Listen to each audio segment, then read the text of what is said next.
bastante cruel, porque no es lo mismo para mí. Ya estoy empezando a hacer juicios de valor antes de empezar a leer. No es lo mismo que seas una asesina en serie que mata a personas random, alguien que tal, a el tipo de personas que esta mujer asesinó. Así que voy al meollo del asunto. Me dejo de ir por las ramas, que llevo 5 minutos de vídeos y todavía no he empezado a leer.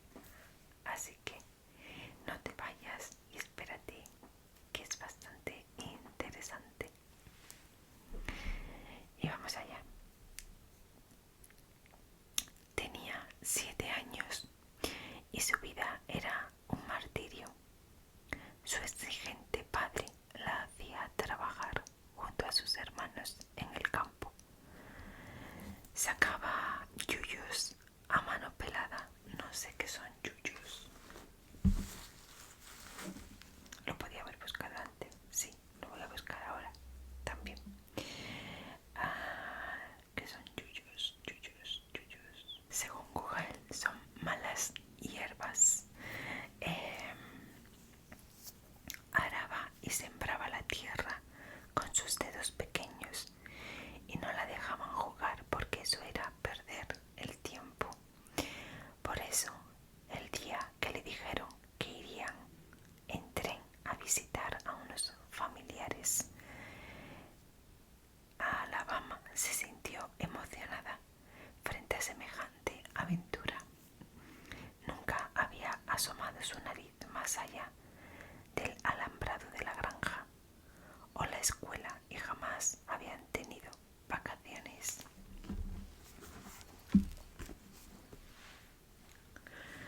Bastante dura la infancia, al parecer. Esa tarde de 1912 se subió con todos muy ilusionada al vagón. Estaba decidida a no perderse nada. Iba en su mundo soñando con otra vida cuando la locomotora realizó un frenado de emergencia. Nanny, con su poco peso, salió volando por los aires y pegó de lleno con su cabeza en el asiento de hierro que tenía más adelante. Tras ese desgraciado suceso, Nanny comenzaría a tener fuertes dolores de cabeza de forma habitual y se sumiría en estados depresivos de forma intermitente el resto de su vida.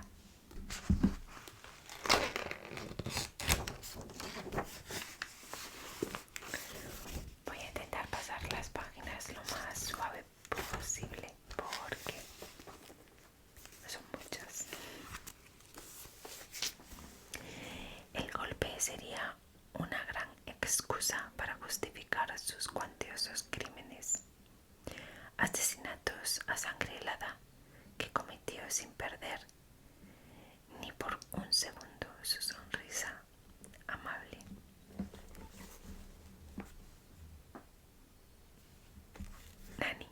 Nanny Hadley, que después se la conocería como Nanny II por el apellido de su último marido, nació el 4 de noviembre de 1905 en Blue Mountain, Alabama, Estados Unidos. Era la mayor de los 5 hijos del matrimonio formado por Lou Holder y James Hadley. Sus padres se casaron después de concebirla, lo que para la época supuso un desafío a las normas. James resultó un padre controlador y severo. En su adolescencia casi nunca salía de la granja familiar debido a que su padre James prohibía a sus hijas acudir a bailes y maquillarse, al considerar que de esta forma impediría que los hombres pudieran abusar de ellas. Sin embargo, lo único que consiguió con estas medidas extremas es que sus hijas fueran socialmente inadaptadas. Su infancia fue poco feliz y su educación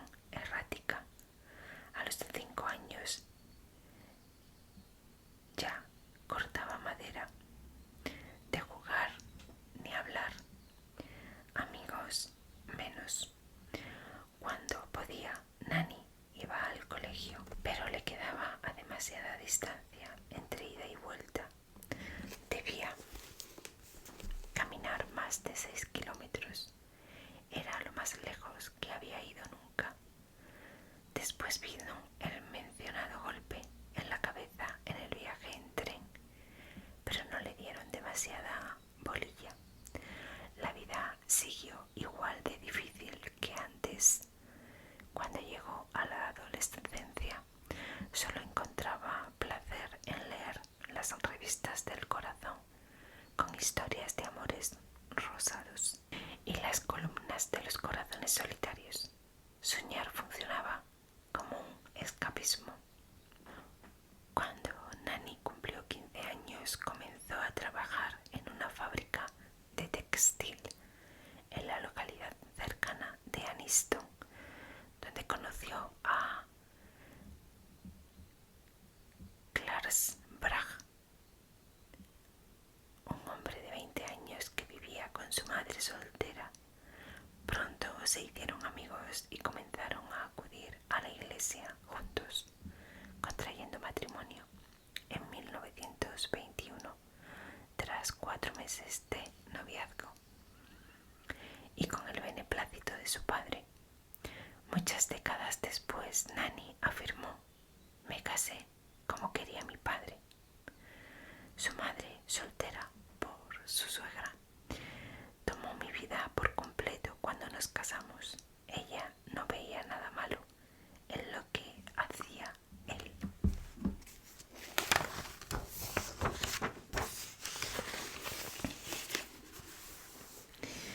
Esta mujer era un personaje. La pareja se mudó con la madre de... Antes he dicho que se llamaba ¿cómo? Antes he dicho que se llamaba Clark, pero no, el marido se llamaba Charles. Mi letra de médico, que no entiendo, que no soy médico. La pareja se mudó con la madre de Charles, una mujer sumamente extraña que residía a cierta distancia de Blue Mountain. La mujer no permitía que la propia madre de Nani se quedara a dormir cuando iba a visitar a su hija. Entre 1923 y 1927, el matrimonio de Nani y Charles dio como fruto a 4 hijas, pese a que la relación entre la pareja no era nada buena, debido a las numerosas infidelidades por parte de ambos.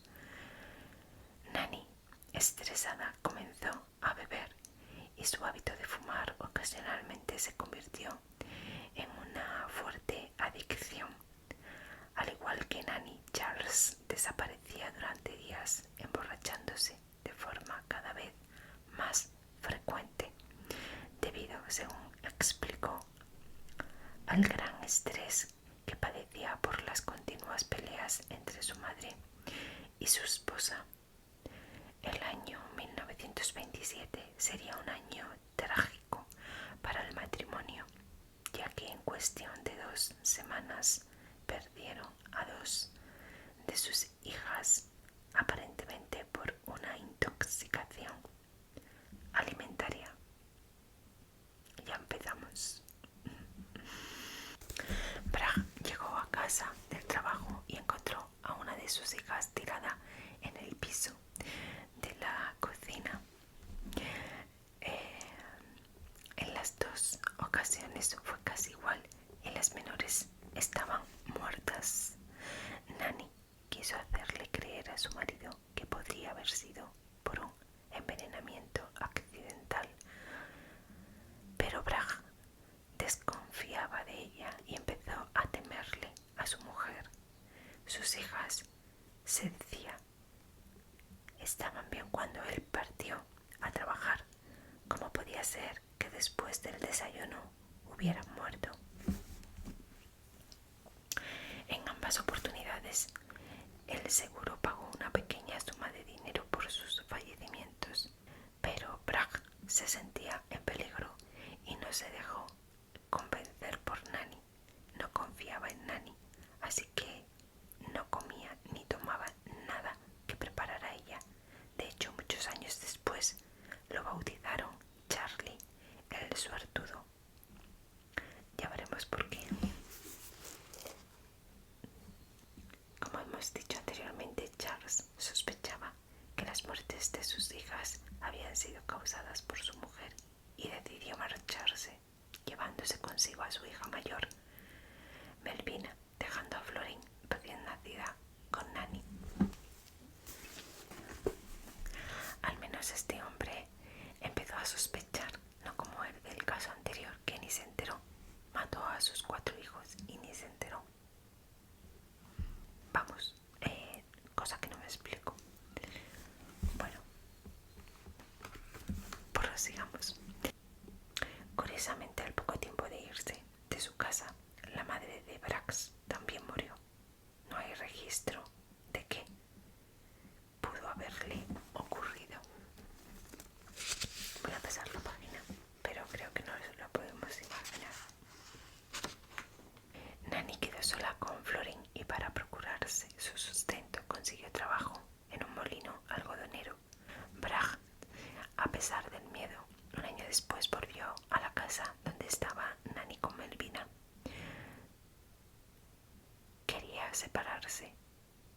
ya tenía una nueva pareja y recuperar la casa de los Bragg.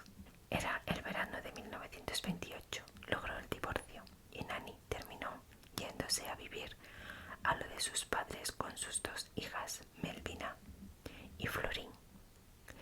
Se mudó a Aniston, donde se aficionó a la lectura de novelas románticas y a las páginas de contactos de los periódicos. No tardó en conocer a alguien nuevo. Le interesó un joven de Jacksonville que se llamaba Robert Harrelson, que vamos a llamar de aquí en adelante Frank, un albañil de 23 años que le enviaba poemas románticos. Nanny, que entonces tenía 24 años, le mandó cartas, fotos y hasta una rica torta. Se conocieron y se casaron en 1929. Convivieron, pero al poco tiempo ella descubrió la verdadera cara oscura de su pareja. Era alcohólico. Tenía un temperamento violento y un pasado criminal que incluía abusos sexuales. A pesar de eso, no se separó y se quedó con él durante 16 años.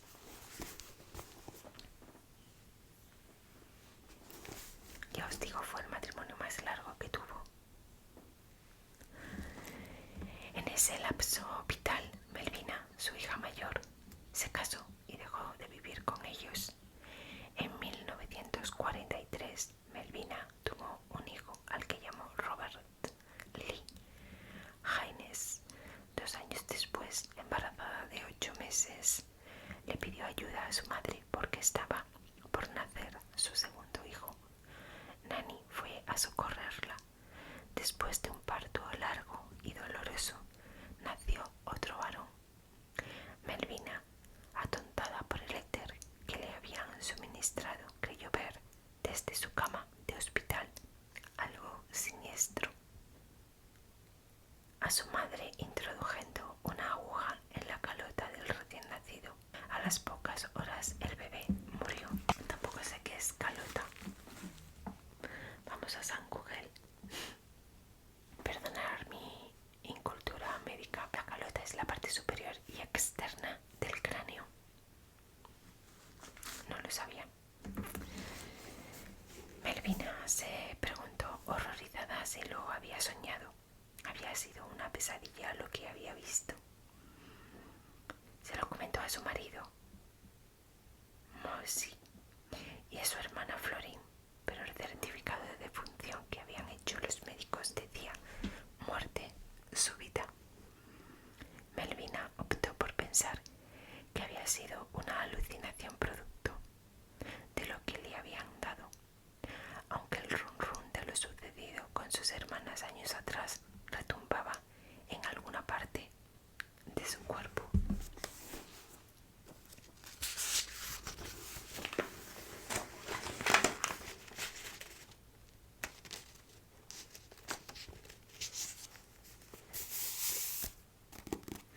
Qué graciosa esta agenda, es de la vecina rubia de hace mucho tiempo.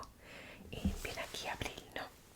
Y dice, no puedes gustarle a todo el mundo, no eres una croqueta.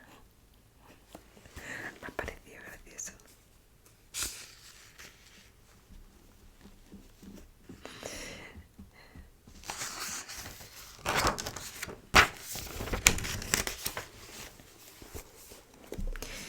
Pasado un tiempo, Melvina se separó de su pareja. El dolor había sido demasiado para soportar. Melvina comenzó a salir con un soldado que Nanny desaprobaba. Comenzando el verano de 1945, viajó a visitar a su padre, Bragg, y le dejó a su hijo de 3 años a su madre. El pequeño Robert solo sobrevivió 3 días. El 7 de julio de 1945 murió por asfixia. Hubo autopsia, pero no pudieron determinar qué podría haberle provocado la falta de aire. 2 meses después, su abuela cobró el seguro de vida de $500 que que había sacado a nombre del bebé y del cual era, curiosamente, la única beneficiaria.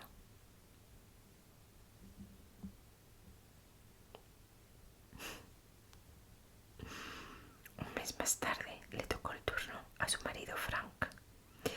En agosto de 1945, después de salir con sus amigos para festejar el fin de la Segunda Guerra Mundial, Frank regresó alcoholizado y forzó a Nanny a tener relaciones sexuales. Eso fue firmar su sentencia de muerte. Al día siguiente, su mujer le llevó una botella de whisky que había mezclado con abundante veneno para ratas. Frank no se dio cuenta de nada hasta que comenzaron los terribles dolores de estómago. Estuvo varios días retorciéndose hasta morir el 15 de septiembre. Pensaron que se había intoxicado con algún alimento. Nanny fue a cobrar el seguro de $500, qué casualidad, por su fallecimiento. Lo usó para comprar un terreno de 4 hectáreas donde construyó una casa para ella. Nadie quería contabilizar las muertes que desfilaban frente a sus ojos. Ya iban 6 y faltaban algunas más. Y por supuesto, no hay 2 sin 3. Y aquí viene el tercero. Por los avisos del corazón a los que era adicta fue que Nanny conoció a quien sería su tercer marido, Arlie Lanning. Apenas se conocieron en persona, sintieron que eran el uno para el otro y pocos días más tarde se casaron. Corría el año 1946 y se fueron a vivir a Lexington, Carolina del Norte. Arlie no resultó muy diferente a Frank. También bebía y le era infiel. Durante este matrimonio, Nanny empezó a tomarse recreos. Desaparecía. Con frecuencia se iba por meses y cuando volvía actuaba como la perfecta ama de casa.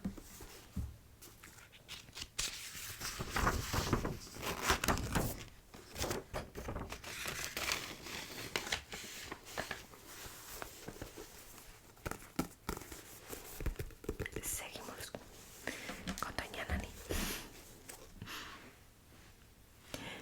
Cuando su marido murió en 1950 en un aparente ataque cardíaco, todo el pueblo fue a consolarla. Lo que en realidad había hecho era condimentar sus platos con raticidad. Era lo que mejor funcionaba. La casa donde vivían estaba a nombre de la hermana de Arlie, pero había un seguro que había sacado Nanny en su favor. ¡Qué detalle, ¿no? Una noche, poco después de la muerte de Arlie, la casa en la que habían vivido se incendió hasta los cimientos. Dentro dormía la anciana madre de Arlie, a quien Nanny estaba cuidando porque tenía rota la cadera. Le salió perfecto porque las llamas acabaron con su suegra y ella cobró el seguro mientras que su cuñada se quedó sin nada. Nanny decidió irse a vivir a la casa de una hermana suya que estaba postrada, Dobby. Ya imaginarán lo que sucedió. Al poco tiempo, Dobby también murió. Se supo que otra hermana de Nanny también murió, coincidiendo con una visita de ella.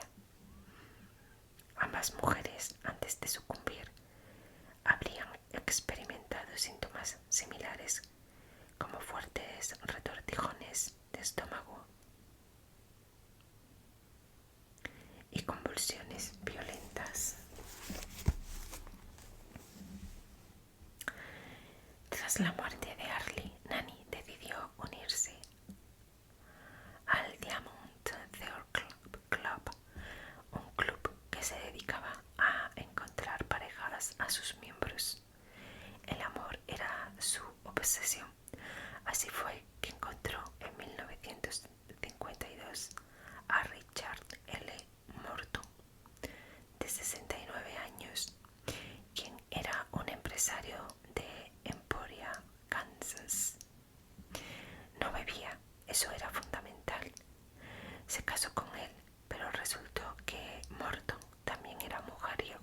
como sus predecesores. Ya Nani tenía menos paciencia, no soportaba la infidelidad.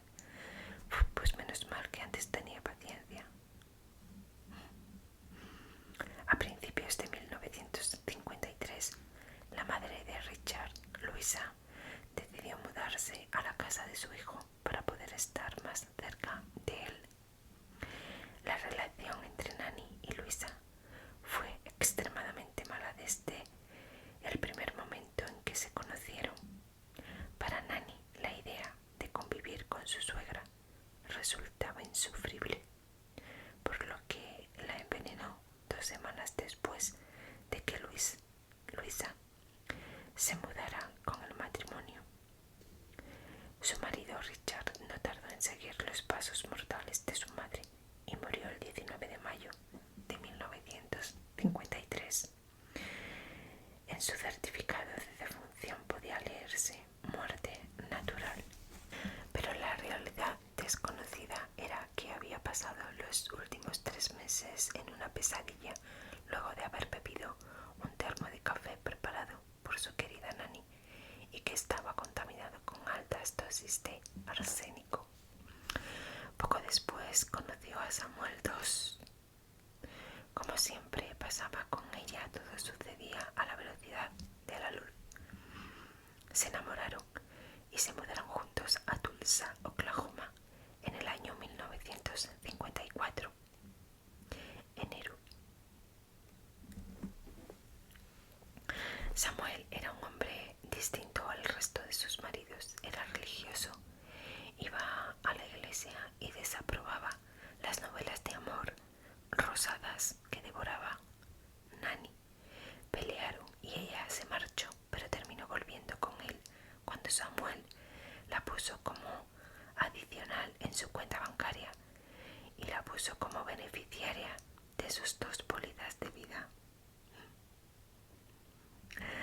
Eso la convenció de la conveniencia de volver. Increíble. Varios meses después, en septiembre de 1954, después de comer una tarta de ciruelas secas convenientemente regada con arsénico, Samuel debió ser ingresado en un hospital. Le diagnosticaron una severa infección en el intestino. Fue tratado y sobrevivió. Lo dieron de alta el mismo día en que iba a morir, el 5 de octubre. Esa misma noche Nani terminó su tarea.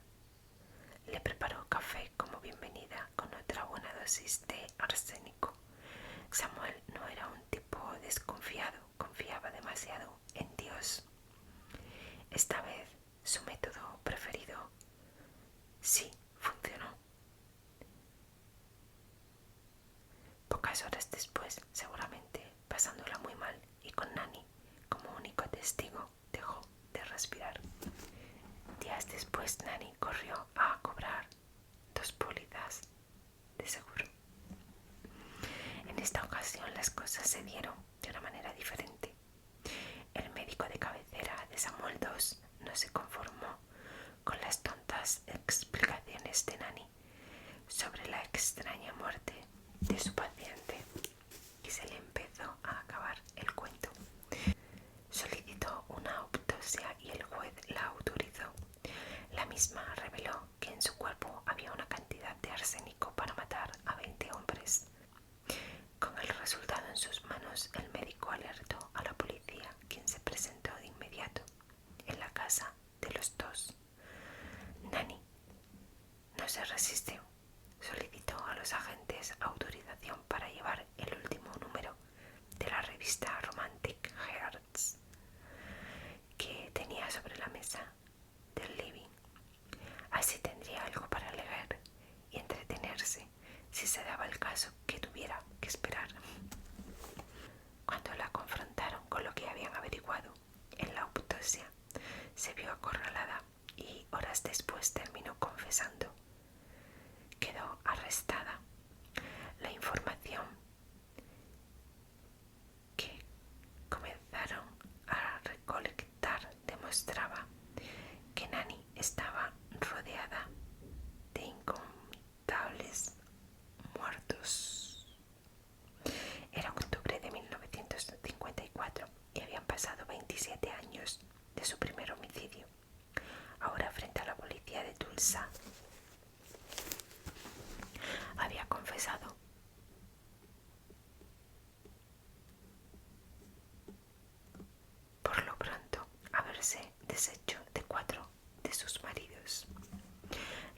estaba más que sorprendida porque esa mujer risueña de 48 años, madre y abuela, daba detalles escalofriantes y con cada cuento que hacía se reía como una adolescente. Cero empatía. Cuando contó lo de Frank Harrelson, su segundo y más largo marido, se justificó. Esa madrugada me violó. Después de hacerlo me pidió que le llevara la botella de whisky que había dejado en la cocina. Se la llevé, pero antes le puse veneno para ratas. Murió retorciéndose. De Samuel II contó, en cambio, que él la adoraba y que era un fanático de sus tartas. Amaba las ciruelas secas. La excusa que puso es que él había empezado a molestarla con sus normas. La hacía acostarse temprano. Le había prohibido poner televisión. No la dejaba escuchar radio ni tener un ventilador. Le había dicho con firmeza: he sido un hombre cristiano toda mi vida y tú serás una mujer cristiana.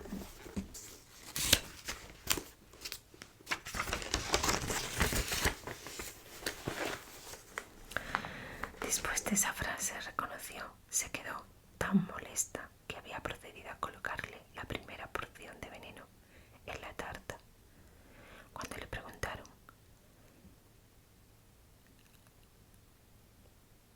qué deberían hacer con ella por haber envenenado a tanta gente, respondió: lo que quieran, lo que hagan estará bien para mí. La investigación mandó exhumar los cuerpos de los maridos, familiares e hijos de Nani para examinarlos. El resultado fue que en 9 encontraron restos de venenos: 4 maridos, 2 de sus hijas, 2 de sus hermanas y un nieto. Los 3 restantes por otros motivos como asfixia, incendio o ni siquiera se sabía por qué. El recuento daba que en casi 3 décadas había asesinado al menos a más de 12 personas y había otras en duda de que habían muerto sus propios padres. Tenía 48 años cuando fue condenada a la silla eléctrica. Iba a ser la primera mujer ejecutada en la historia de ese estado, pero un año después el juez la declaró insana y le conmutó la pena por cadena perpetua. Mientras era juzgada en Oklahoma, fue acusada por asesinato en los otros estados donde ocurrieron los homicidios: Carolina del Norte, Florida, Alabama. Sin embargo, al enterarse de la sentencia, se decidió suspender los procesos. Cuando la retiraron de la sala para llevarla a prisión, a una de sus hijas le susurró: no se hagan problemas, porque yo no me preocupo. ¡Qué frialdad! Madre mía. Al cumplirse los primeros 2 años de reclusión, Nani comenzó a lamentarse de su suerte y reclamó que mejor hubiese sido que la condenasen a morir. Dio reportajes donde protestó porque la tenían trabajando en la lavandería y no en la cocina como a ella le hubiese gustado. Las razones de esto eran más que obvias. Vamos llegando al final de esta historia. ¿Cuántos asesinatos cometió? Es difícil decirlo y probarlo porque las investigaciones y los archivos anduvieron un poco confundidos. Con tantos maridos, familiares y parientes muertos, pero se cree que su padre, a quien detestaba, también cayó bajo sus garras ponzoñosas.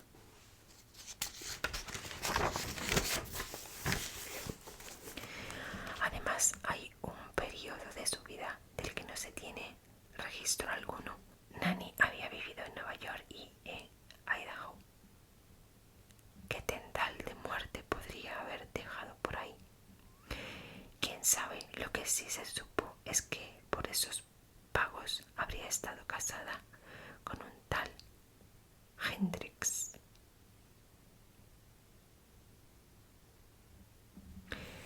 En una entrevista que le hizo la revista Life en la cárcel, Nani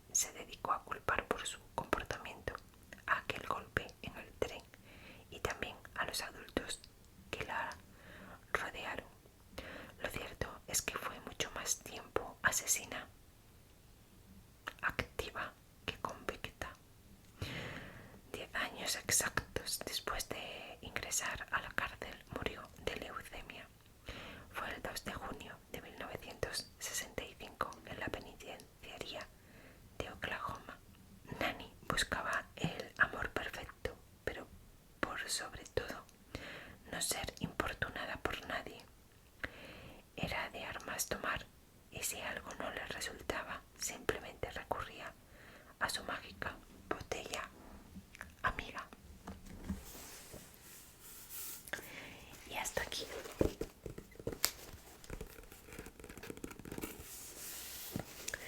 esta tremenda historia. ¿Qué pensáis? ¿Qué opináis de esta?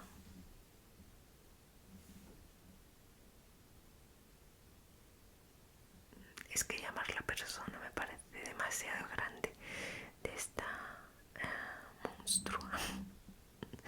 Porque, madre mía, 4 maridos, 2 hermanas, 2 suegras, 2 nietos, 2 hijas. Y quién sabe si un marido más, el tal Hendrix, de Nueva York o no se sabe de dónde. E incluso sus padres probablemente. Menudo bagaje. Y todos familiares. O sea, no es soy una asesina en serie que me dedico a...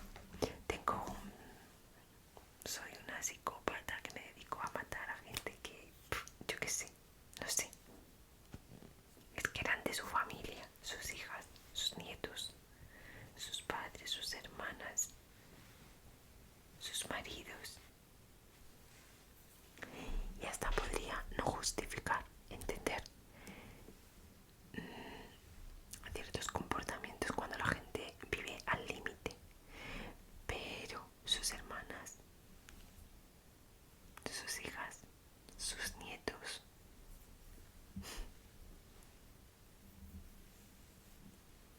No, imposible.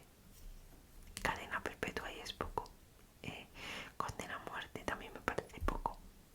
Porque al final, sí es verdad que la condena de muerte pues es lo peor que te pueden, la peor sentencia que puede tener una persona, pero no va a salir más de la